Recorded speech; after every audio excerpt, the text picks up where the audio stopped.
नमस्कार दोस्तों, स्वागत है आप सभी का द स्टेट पर। और हम देख रहे थे सीजीएल प्री 2024 में पूछे गए हिस्ट्री के प्रश्नों को। तो अब तक हम 3 क्लास ले चुके हैं उसमें, और ये हमारे सीजीएल प्री के क्वेश्चनों का ही चौथा पार्ट है। देखते हैं आज की क्लास को।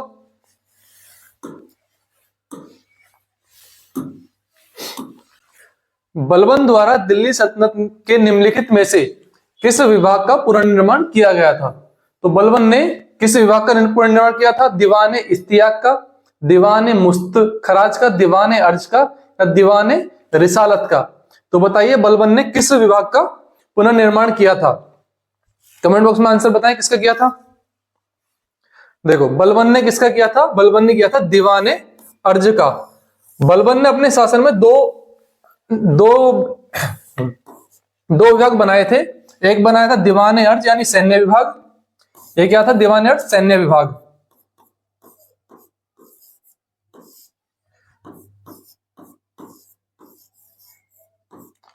सैन्य विभाग। और एक बनाया था बरीद मुबालिक।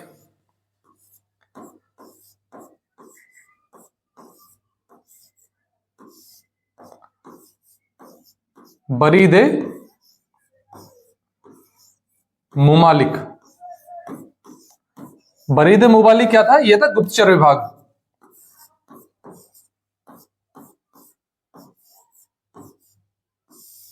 गुप्तचर विभाग।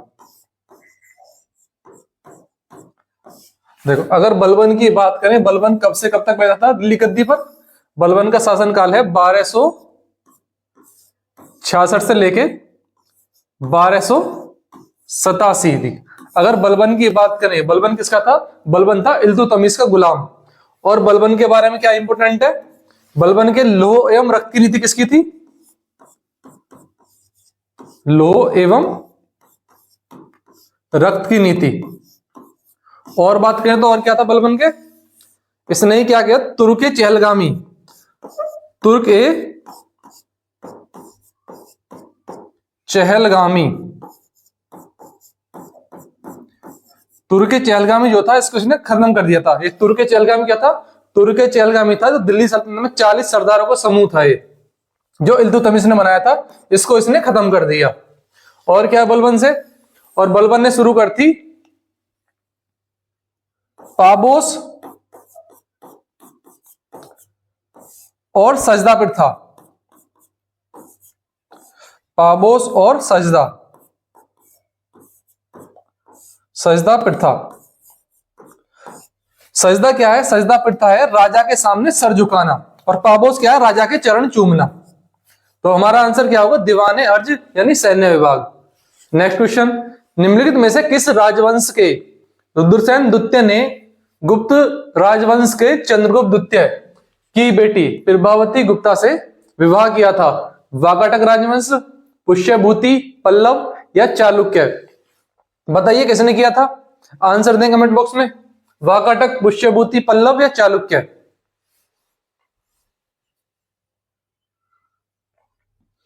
तो किसने किया था? हमारा आंसर होगा वाकाटक राजवंश की। अगर वाकाटक की बात करें तो वाकाटक राजवंश के संस्थापक कौन थे? किसने? विंध्य शक्ति। विंध्य शक्ति। तो वाकाटक राजवंश का अगर बात करें, इनका शासन कहां पे था? वाकाटक का शासन था महाराष्ट्र और विदर्भ का जो इलाका है उस पे, महाराष्ट्र और विदर्भ।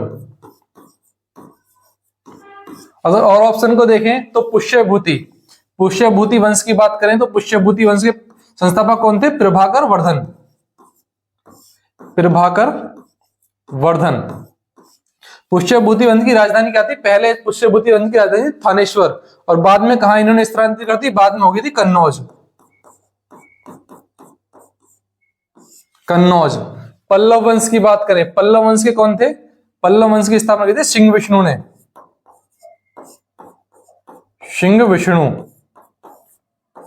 और चालुक्य वंश की स्थापना पुलकेशिन प्रथम ने।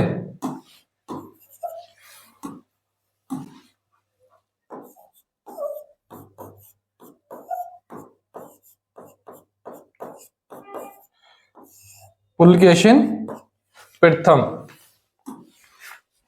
भारत के निम्नलिखित स्वतंत्रता सेनानियों में से कौन दी इंडियन स्ट्रगल, दी इंडियन स्ट्रगल पुस्तक के लेखक हैं सुभाष चंद्र बोस, वल्लभ भाई पटेल, मोतीलाल नेहरू या महात्मा गांधी? बताइए, इंडियन स्ट्रगल पुस्तक को किसने लिखा? सुभाष चंद्र बोस, वल्लभ भाई पटेल, मोतीलाल नेहरू या महात्मा गांधी? किसने लिखा?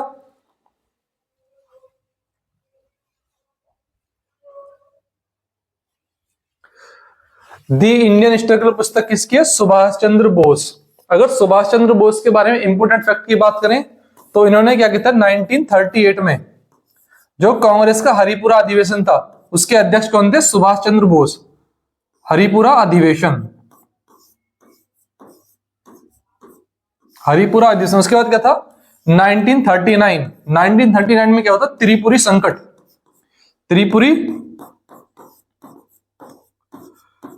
त्रिपुरी संकट। त्रिपुरी संकट क्या था? त्रिपुरी जो अधिवेशन था कांग्रेस का, इसमें पहले अध्यक्ष कौन थे? पहले इसमें अध्यक्ष थे सुभाष चंद्र बोस, पर उसके बाद क्या हुआ?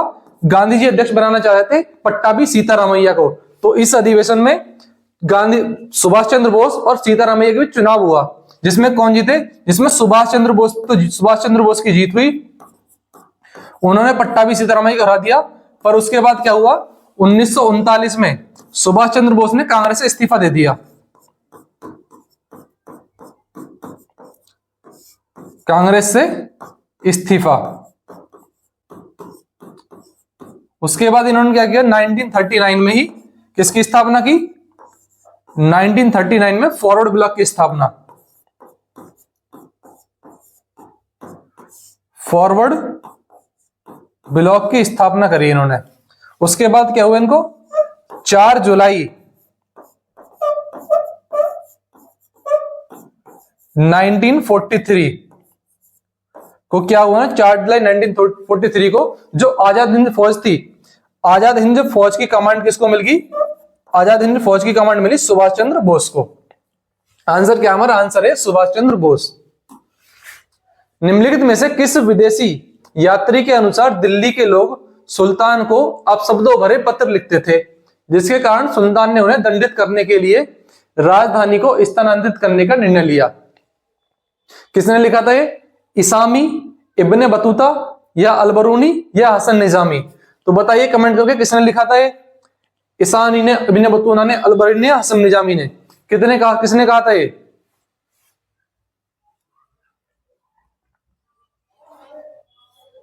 ये किसने कहा था? Ibn Battuta. इब्ने बतूता कब आया था भारत? इब्ने बतूता भारत आया था, कहां से आया था? मोरक्को से। मोरक्को से भारत आया। मोरक्को से कब आया था? 1313 ईस्वी में, 1333 ईस्वी में। और किसके समय आया था? ये आया था एमबीटी यानी मोहम्मद बिन तुगलक के समय, एमबीटी के समय। और एमबीटी ने क्या किया था? एमबीटी ने राजधानी कहां से कर दी थी? राजधानी दिल्ली से,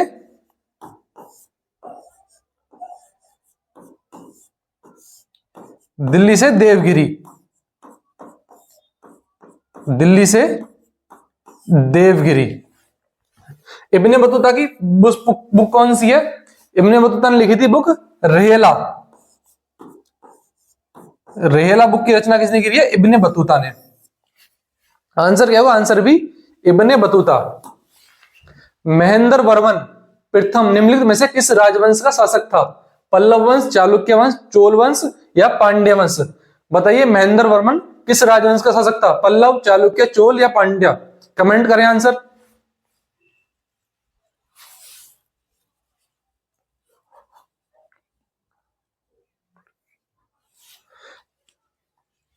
महेंद्र वर्मन किसका? महेंद्र वर्मन था पल्लव वंश का।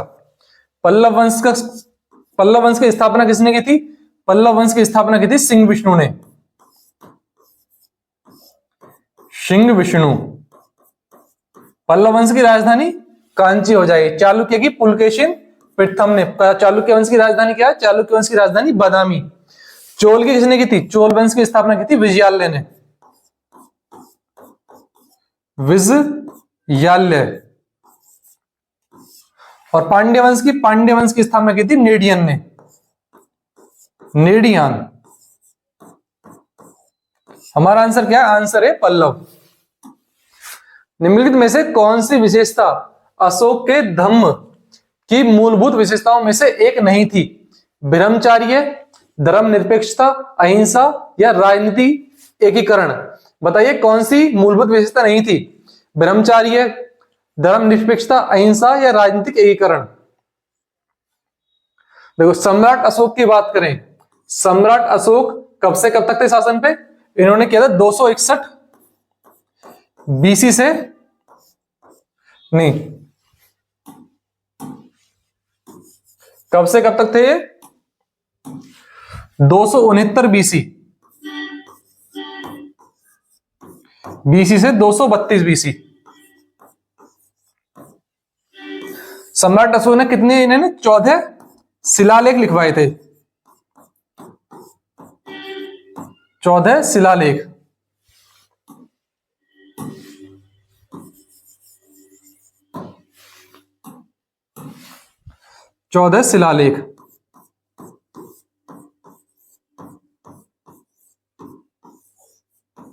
अगर हम 14 शिलालेख की बात करें तो इंपोर्टेंट कौन सा? 13वें शिलालेख में, 13वें में क्या था? 13वें शिलालेख में कलिंग विजय की बात की थी। 13वें में क्या था? कलिंग युद्ध। और चौथे में क्या था? चौथे शिलालेख में क्या था? जो बहरी घोष की नीति थी, पहले युद्ध की नीति के स्थान पर बहरी घोष की नीति के स्थान पर धम्म घोष, ये क्या था? धम्म घोष की नीति अपनाई थी।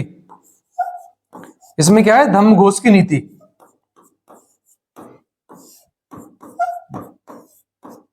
धम्म घोष की नीति।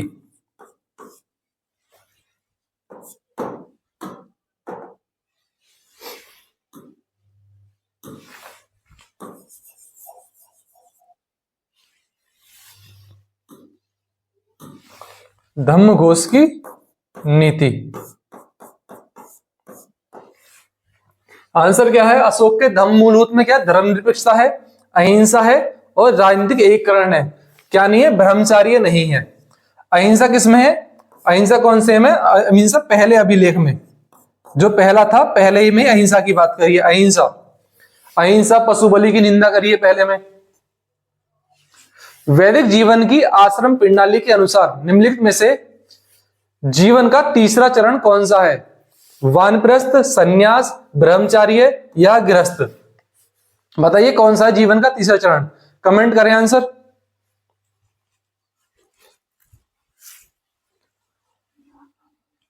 तो अगर हम बात करें वैदिक जीवन की, आर्यों ने कितने दिए थे?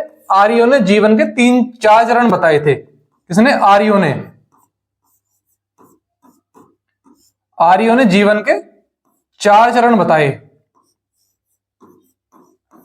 कौन कौन से बताए थे? पहला चरण क्या है? पहला चरण बताया था ब्रह्मचारी है। ब्रह्मचार्य कौन सा था? पहला चरण बताया ब्रह्मचार्य, यानी फर्स्ट चरण। ब्रह्मचार्य कौन सा था? जो गुरुकुल वाली अवस्था थी, मठ एवं गुरुकुल, शिक्षा ग्रहण करने की अवस्था थी, मठ व गुरुकुल। सेकंड क्या था? सेकंड थी गृहस्थ। गृहस्थ कब से कब तक? गृहस्थ थी 25 से 50 तक, 25 से 50 वर्ष।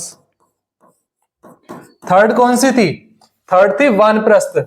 वानप्रस्थ कब से कब तक? 50 से 75। और फोर्थ क्या थी? लास्ट थी सन्यास। चौथी अवस्था सन्यास होगी। आंसर क्या होगा? आंसर ए, वानप्रस्थ कौन सी थी? तीसरा चरण। वेदांग हिंदू धर्म के सहायक विषय हैं जिनकी उत्पत्ति प्राचीन काल में हुई थी और वेदों के अध्ययन से जुड़े हुए हैं। तो इनकी संख्या कितनी है? तो आपको बताना है वेदांग की संख्या कितनी है। 4 है, 6 है, 7 है या 5 है? कमेंट बॉक्स में आंसर दें, वेदांग की संख्या कितनी है? 4, 6, 7 या 5?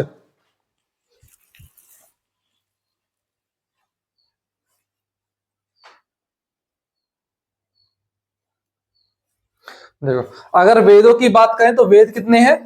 वेद हमारे 4। कौन कौन से? ऋग्वेद, सामवेद, यजुर्वेद, अथर्ववेद। अगर वेदांग की बात करें तो वेदांग कितने हैं? वेदांग है 6। कौन कौन से? शिक्षा, शिक्षा हो गया, छंद, व्याकरण, शिक्षा, छंद, व्याकरण, निरुक्त,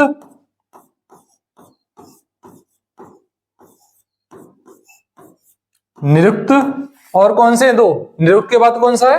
निरुक्त के बाद कौन सा? निरुक्त के बाद है ज्योतिष। पांचवा कौन सा हो गया? ज्योतिष। और ज्योतिष के बाद कौन सा? लास्ट कौन सा आ जाएगा? लास्ट आएगा कल्प। टोटल कितने हो गए छंद? टोटल वेदांग कितने हो गए? वेदांग हो गए 6। आंसर बी राइट आंसर है। भारतीय राष्ट्रीय सेना का गठन निम्नलिखित में से किस देश में किया गया था? जर्मनी में, सिंगापुर में, जापान में या लंदन में? बताइए भारतीय राष्ट्रीय सेना का गठन किस देश में किया गया था? आंसर बताएं कमेंट बॉक्स में, किस में किया गया था?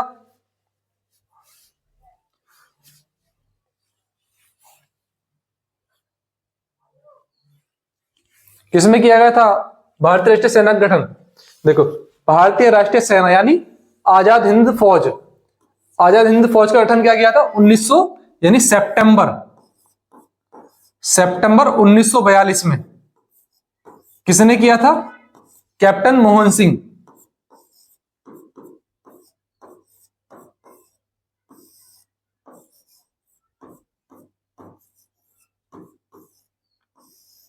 कैप्टन मोहन सिंह। और कहां पे किया था इन्होंने? आजाद हिंद फौज की स्थापना कहां पे? सिंगापुर में।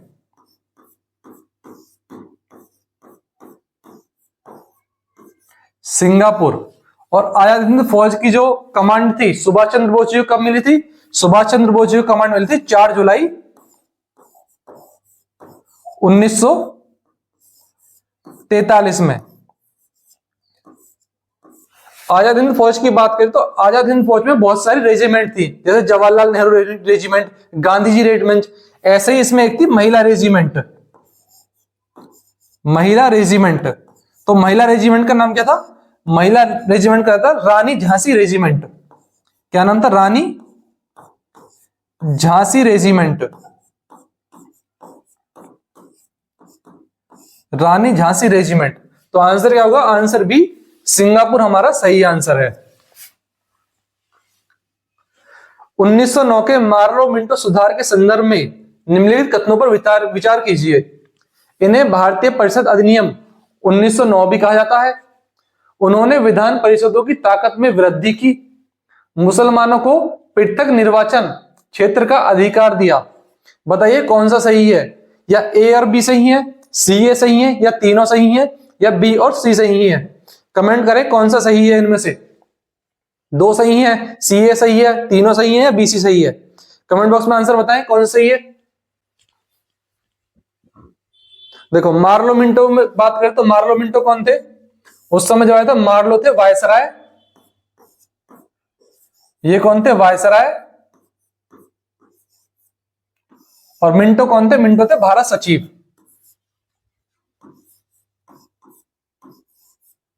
भारत सचिव। पहला ऑप्शन क्या? इन्हें भारतीय परिषद अधिनियम 1909 भी कहा जाता है। ये कैसा कथन है? ये बिल्कुल ठीक कथन है, यानी पहला सही है बिल्कुल। उन्होंने विधान परिषदों की ताकत में वृद्धि की, ये भी कैसा है? ये भी बिल्कुल ठीक है। मुसलमानों को पृथक निर्वाचन क्षेत्र का अधिकार दिया, ये ऑप्शन भी बिल्कुल ठीक है, यानी हमारे तीनों ऑप्शन सही हैं। आंसर कैसे? आंसर सी, ए, बी और सी तीनों ठीक हैं।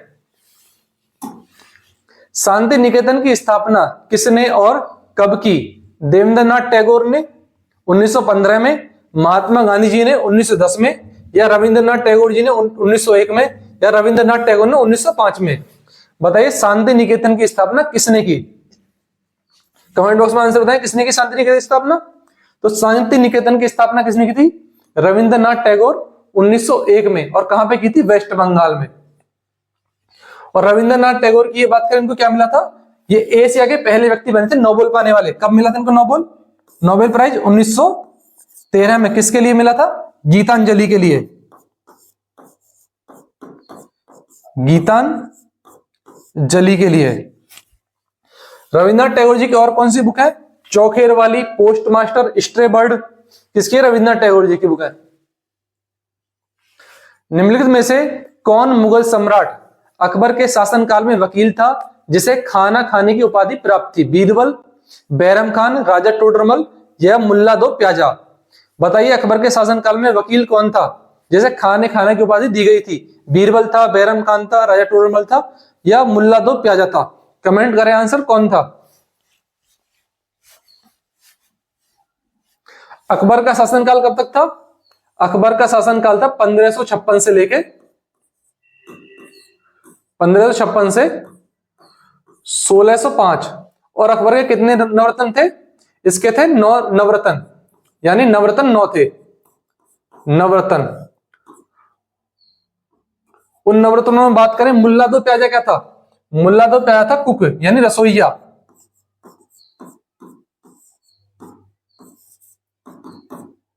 रसोइया। राजा टोडरमल क्या थे? ये थे राजस्व मंत्री। राजस्व मंत्री। बीरबल क्या था? बीरबल था वजीर।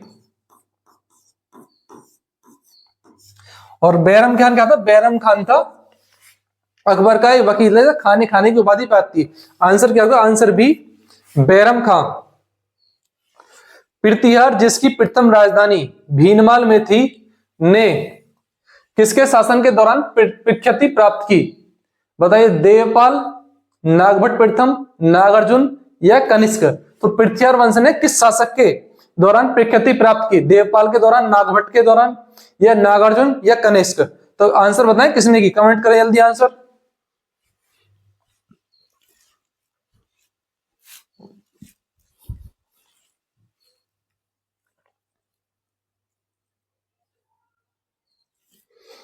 तो पृथ्वीहार वंश ने किसके दौरान प्रख्याति प्राप्त की?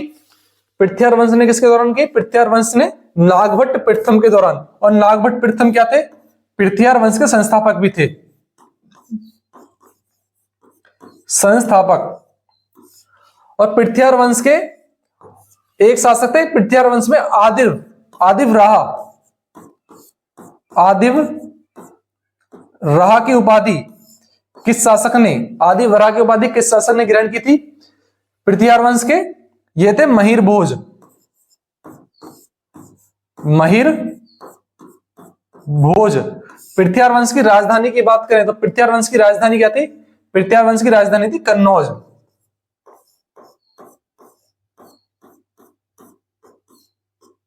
पृथ्वीहार वंश की राजधानी थी कन्नौज। हमारा आंसर क्या होगा? आंसर होगा नागभट्ट प्रथम।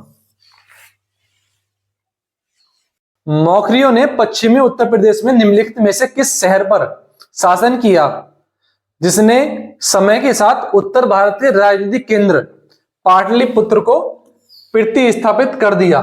तो मौखरियों का शासन किस पे था? कन्नौज पे, बरेली पे, आगरा में या कानपुर में? तो बताइए, कमेंट में आंसर बताइए, मौखरियों का शासन किस पे था? कन्नौज में था, बरेली में था, कानपुर में था या आगरा में था? आंसर कमेंट करें किस पे था। देखो, अगर मौखरी वंश की बात करते हैं हम, तो मौखरी वंश का शासन किस पे था? मौखरी वंश का शासन था कन्नौज पे। और मौखरी वंश के संस्थापक कौन थे? मौखरी वंश की स्थापना किसने की थी? मौखरी वंश की स्थापना की थी हरिवर्मन ने। हरिवर्मन। आंसर क्या होगा? आंसर है कन्नौज। तैमूरी परंपरा के अनुसार हुमायूं को अपने भाइयों के साथ सत्ता साझा करनी थी। हुमायूं को दिल्ली, आगरा और मध्य भारत पर नियंत्रण था, जबकि उसके भाई कामरान का नियंत्रण निम्न में से किस क्षेत्र पर था? अफगानिस्तान, पंजाब, दक्कन पे, बंगाल या बिहार पे या गुजरात और राजस्थान पे? बताइए, कामरान का नियंत्रण किस क्षेत्र पे था? अफगानिस्तान, पंजाब पे, दक्कन पे, बंगाल, बिहार पे या गुजरात पे? आंसर कमेंट करें, किस पे था कामरान का शासन?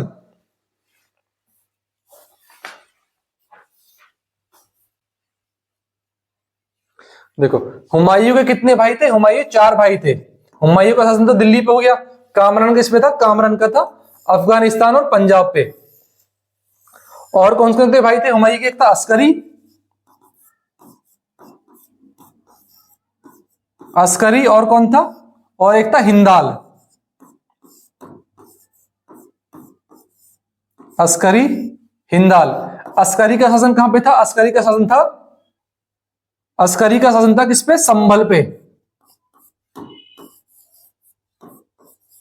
और हिंदाल का कहां पे था? हिंदाल का था अलवर, राजस्थान वाले क्षेत्र पे। अलवर, राजस्थान। अलवर राजस्थान। आंसर क्या? आंसर है अफगानिस्तान और पंजाब।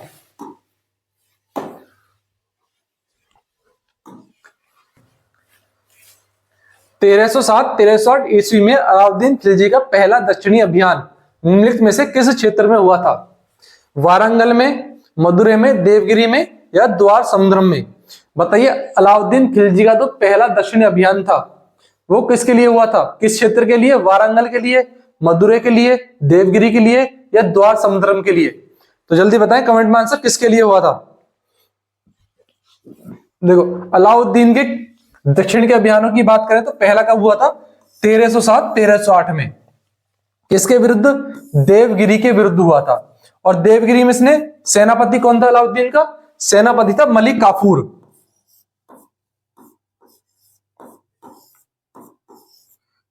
मलिक काफूर,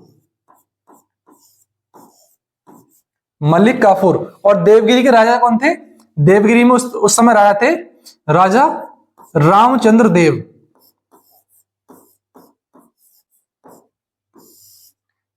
रामचंद्र देव। उसके बाद दूसरा अभियान कहा था इसका? दूसरा अभियान था वारंगल, वारंगल तेलंगाना में। कब का था? 1309। 1309 में। कहां पे? वारंगल में।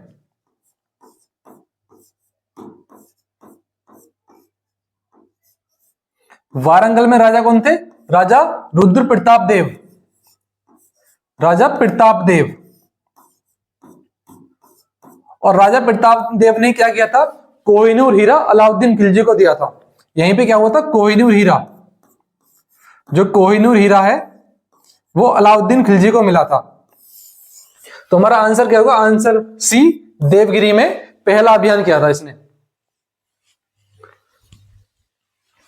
निम्नलिखित में से किस क्रांतिकारी के नेतृत्व में चटगांव सत्याग्रह पर छापा मारा गया था? सूर्यसेन, रास बिहारी बोस, बादल गुप्ता या हेमू कालामी? तो बताइए, किस क्रांतिकारी के नेतृत्व में जो चटगांव सत्याग्रह है वो हुआ था? कमेंट बॉक्स में आंसर बताएं। सूर्यसेन, रास बिहारी बोस, बादल गुप्ता या हेमा मालिनी? तो बताइए, हेमा कालानी किसके नेतृत्व में हुआ था?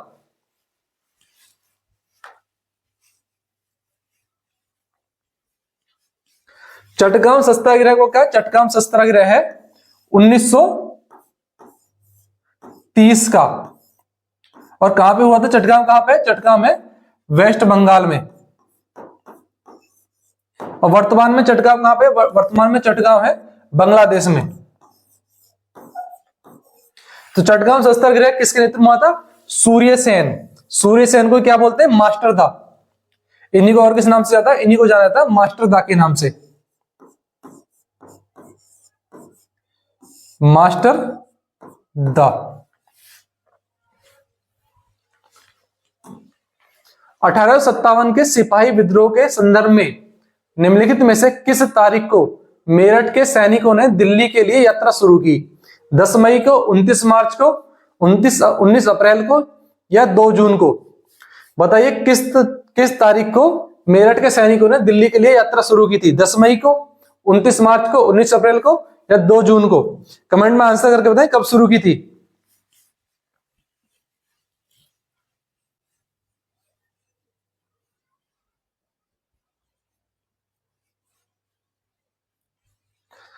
अठारह सौ सत्तावन की क्रांति की बात करें तो पहला विद्रोह जो देखने को मिलता है, पहला विद्रोह कब का था? पहला विद्रोह कब का था? मार्च, ये कब था? मार्च 1857 में। कहां पे? बैरकपुर छावनी में।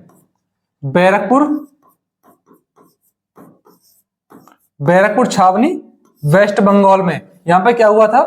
मंगल पांडे जी ने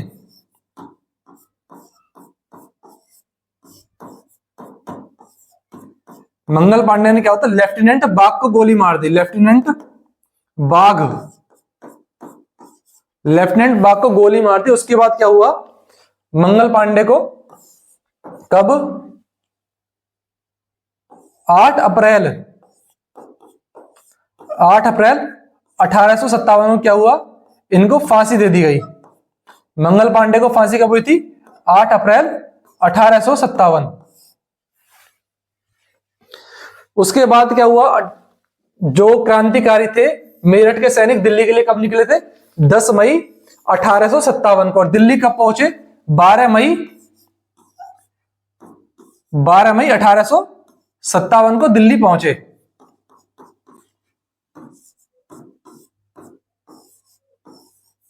दिल्ली पहुंचे और दिल्ली में 1857 क्रांति का नेतृत्व किसने किया था, बहादुर शाह जफर द्वितीय ने। अगर हम बात करें क्रांति के नेतृत्व की, तो लखनऊ में किसने किया था, अगर हम बात करें लखनऊ में 1857 क्रांति का नेतृत्व किसने किया था, बेगम हजरत महल। बेगम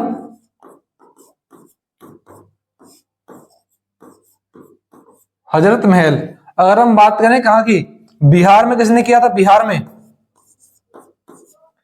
बिहार में कुंवर सिंह। बिहार में कौन थे, कुंवर सिंह। और असम में बात करें, असम में किसने नेतृत्व किया था 1857 क्रांति का, असम से क्या नाम आता, असम में मनीराम। मनीराम। और कानपुर में किसने किया था, कानपुर में 1857 की क्रांति का नेतृत्व किसने किया था, ये इसका आंसर आप कमेंट बॉक्स में बताएं किसने किया था, आंसर बताएं कमेंट बॉक्स में। 1857 की क्रांति का नेतृत्व कानपुर में किसने किया था, तो इसका हमारा आंसर क्या हो गया, आंसर है 10 मई।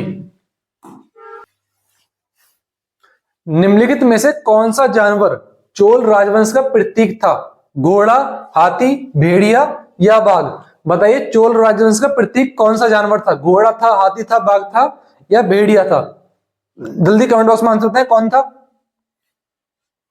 देखो चोल वंश का कौन सा जानवर प्रतीक था, चोल वंश का प्रतीक था बाघ। अगर चोल वंश की बात करें, चोल वंश की स्थापना किसने की थी, संस्थापक कौन थे, चोल वंश के संस्थापक थे विजयालय।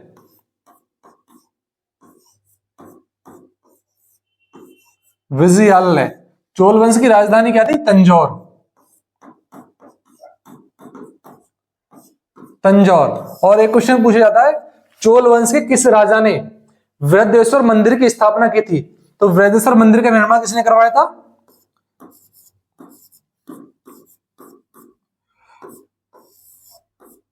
वृद्धेश्वर मंदिर।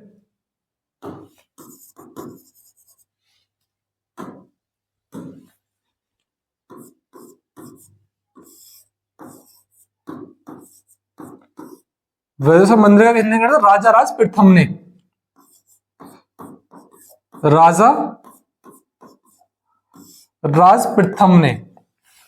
और एक क्वेश्चन और बताओ, किस चोल वंश के राजा को दक्षिण का नेपोलियन कहा जाता है, कौन सा चोल वंश का राजा था जिसे दक्षिण का नेपोलियन कहा जाता है, बताइए कौन सा था। तो दक्षिण का नेपोलियन किसे कहते हैं, राजेंद्र प्रथम। राजेंद्र प्रथम। और राजेंद्र प्रथम ने क्या किया था, श्रीलंका को जीता। श्रीलंका को जीता। तो हमारा आंसर क्या हो जाएगा, आंसर डी बाघ। बाघ हमारा सही आंसर है। ईश्वर चंद्र विद्यासागर के संदर्भ में निम्नलिखित कथनों पर विचार कीजिए। उन्होंने बाल विवाह और बहु विवाह का विरोध किया। उनके प्रयासों के कारण पहला हिंदू विधवा पुनर्विवाह अधिनियम 1856 पेश किया गया। वह मुख्य रूप से फारसी भाषा में अपनी विद्वता के लिए जाने जाते थे। बताइए निम्नलिखित कथनों में से कौन सा कथन सही है, ए बी सी तीनों सही है, या केवल बी और सी सही है, केवल ए और बी सही है, या ए और सी सही है। तो कमेंट में आंसर बताएं कौन सा सही है, बताएं आंसर कमेंट में। देखो उन्होंने बाल विवाह और बहु विवाह का विरोध किया, ये कैसा है, बिल्कुल ठीक है। उनके प्रयासों के कारण पहला हिंदू विधवा पुनर्अधिनियम 1856 पेश किया गया, यह भी कैसा कथन है, यह भी बिल्कुल ठीक है। वह मुख्य रूप से फारसी भाषा में करते थे, यह कैसा है, गलत। कौन सी भाषा आएगी, संस्कृत भाषा। संस्कृत। आंसर क्या होगा हमारा, आंसर ए और बी ठीक है। ए और बी किसमें, आंसर सी, ए और बी। ए और बी कैसे हो जाएंगे हमारे सही आंसर होंगे। तो ये था हमारा लास्ट क्वेश्चन। आज हमने करे 20 क्वेश्चन। अगर आपको क्लास पसंद आई हो तो क्लास को लाइक करें, और यदि आपने चैनल को सब्सक्राइब नहीं किया है तो द स्टडी अड्डा को सब्सक्राइब करें। Thank you.